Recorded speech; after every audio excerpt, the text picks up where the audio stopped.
trader saham pemula.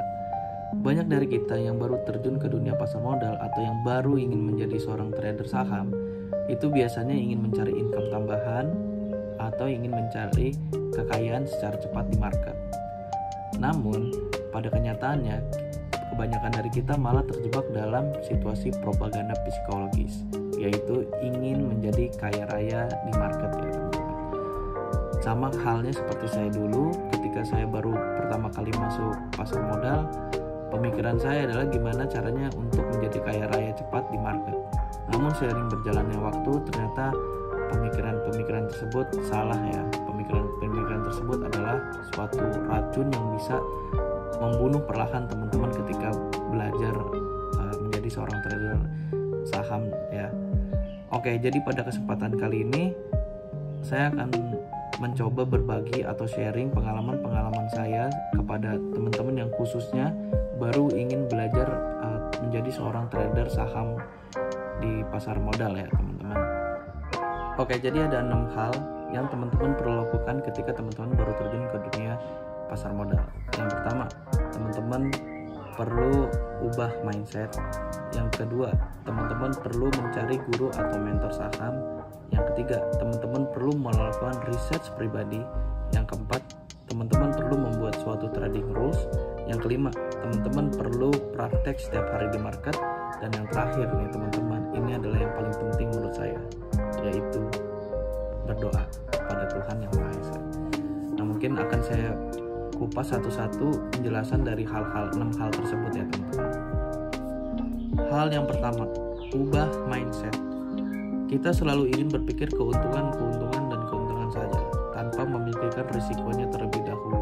Padahal risiko itu akan selalu ada di mana saja, apapun bentuk investasi atau bisnisnya.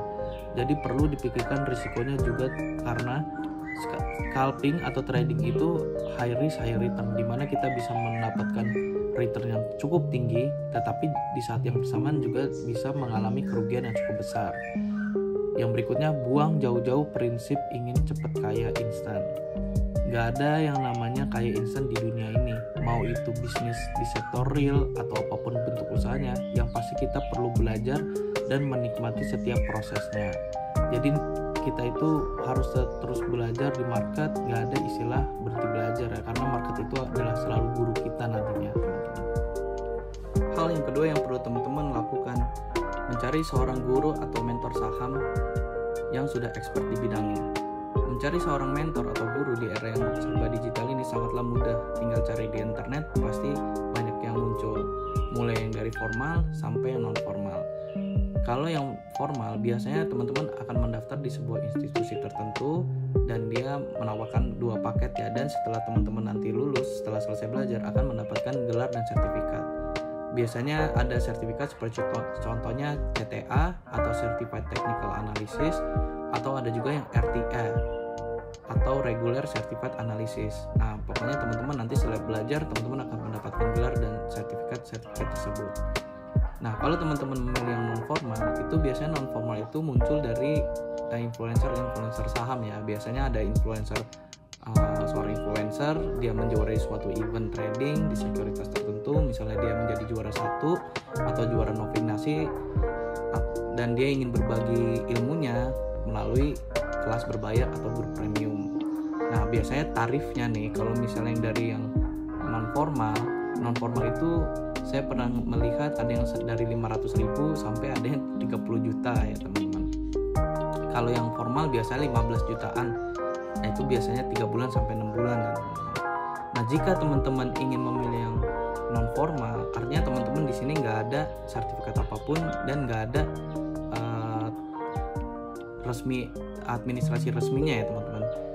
Nah, teman-teman harus memastikan 4 hal. Nah, ini 4 poin penting ini adalah standar saya pribadi ya. Yang pertama, teman-teman harus cek latar belakang si influencernya siapa. Misalnya backgroundnya, pendidikannya apa, dia dari orang finance kah, atau backgroundnya dari ekonomi kah, atau cuman orang biasa aja gitu. Teman-teman harus pastiin latar belakang si influencer tersebut.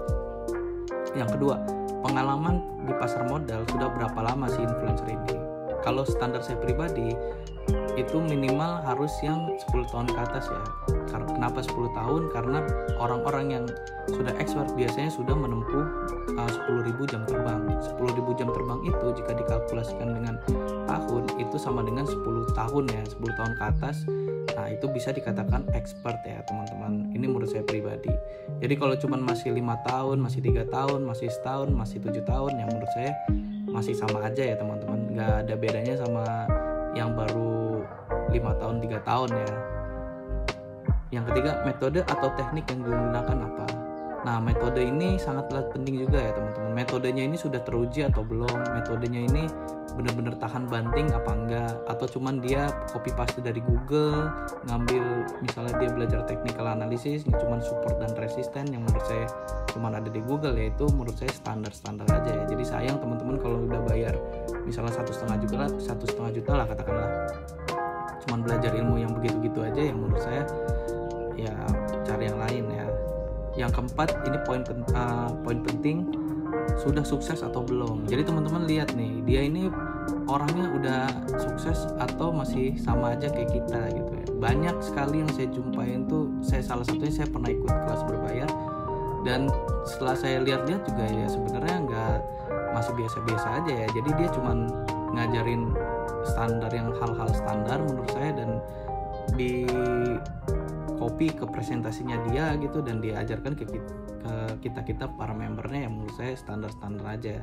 Jadi ini paling afirmasi terpenting ya, sudah sukses atau belum di pasar modal. Sukses artinya dia sudah membuktikan diri bisa kaya raya dari trading ya teman-teman, bukan dari jualan kelas berbayar. Kalau jualan kelas berbayar ya sebenarnya mudah-mudah aja ya, tinggal bikin materi, bikin silabus, pasang harga berapa dan dijual ke orang-orang. Tapi yang susah itu adalah ketika dia bisa membuktikan hasil kekayaannya dari trading saham ya. Nah itu paling penting menurut saya. Hal yang ketiga yang perlu teman-teman lakukan adalah melakukan riset teman-teman. Jika sudah teman-teman mendapatkan guru atau mentor, lalu sudah belajar teknik yang digunakan, riset terhadap tekniknya tersebut. Apakah tekniknya ini bisa bertahan lama atau hanya di kondisi tertentu? Karena yang kita butuhkan sebagai seorang trader adalah konsistensi. Jika dari tekniknya aja udah nggak bisa konsisten, cuman bisa digunakan pada waktu-waktu tertentu, ya mendingan teman-teman belajar yang lain lagi ya, cari lagi, gali lagi ilmunya. Tetapi jika teman-teman udah bisa meriset itu dan hasilnya bisa membuat teman-teman konsisten, artinya win rate teman-teman itu udah terbentuk dari riset teman-teman dan praktik teman-teman. Nah itu teman-teman lakukan terus dan secara konsistensi ya. Terus aja praktikin, dengan satu ilmu aja udah cukup sebenarnya kalau udah menunjukkan hasil riset yang win rate-nya bisa lebih dari 75% ke atas ya teman-teman, atau 70% lah katakanlah. Jadi itu yang paling penting, konsistensinya teman-teman. Hal yang keempat yang perlu teman-teman lakukan yaitu membuat trading rules. Trading rules ini sangat penting untuk teman-teman buat dan lakukan, karena di market tidak ada aturan baku yang mengatur beli dan jual. Teman-teman bebas untuk membeli dan jual saham apapun dan sebanyak apapun. Jadi perlu untuk membuat trading rules untuk membatasi diri sendiri di market yang dinamis ini.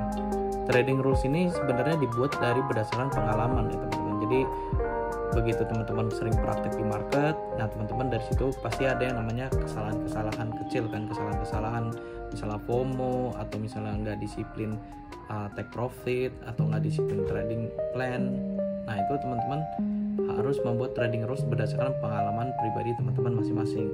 Kenapa dari pengalaman pribadi? Karena pengalaman setiap orang berbeda-beda ya. Mungkin si trader A cocoknya 10 saham sehari, atau trader B cocoknya hanya cuma 2 saham sehari, sisanya bisa kemungkinan malah loss gitu.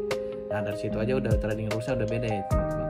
Nah itu pentingnya trading rules ini, jadi untuk membatasi diri kita agar bisa survive di market ya teman-teman, dan juga bisa membuat teman-teman makin disiplin di market ya, dalam setiap hari teman-teman bertransaksi jual dan beli atau melakukan scalping di market. Hal yang kelima yang perlu teman-teman lakukan, praktek setiap hari di market. Mungkin ada senior yang pernah bilang guru terbaik adalah diri kita sendiri. Secanggih apapun metode dan tekniknya, pasti ada kekurangan masing-masing. Jadi perlu kita kontrol dengan terus berlatih setiap hari di market. Gunakan lot atau modal kecil terlebih dahulu sebelum bisa konsisten profit. Dengan terus berlatih, maka pengalaman dan jam terbang akan selalu bertambah dan seiring berjalannya waktu akan membuat kita semakin mahir dengan sendirinya. Jadi terus praktek.